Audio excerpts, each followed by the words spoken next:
Presenting our MVP, her award is PBL Press Corps President Lance Agawili of Inquirement, PBL President Ricky Palou, and Signal TV Sports Content Head Nico Alili.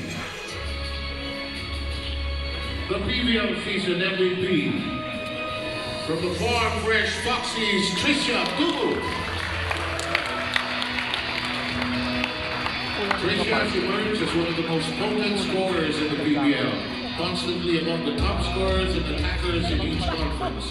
The five-time best opposites partner is now our PBL Press Corps Season MVP.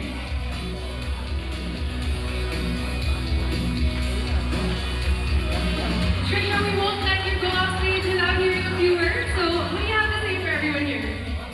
Una-una po gusto ko magpasalamat sa PBL Press Corps at sa PBL po for giving me this award. Second po to my Farm Fresh family, Sir Tito Frank Lau, Tito Janice, si Janica was Jared and was Jacob po. And to the supporters po ng Farm Fresh since day one, maraming salamat.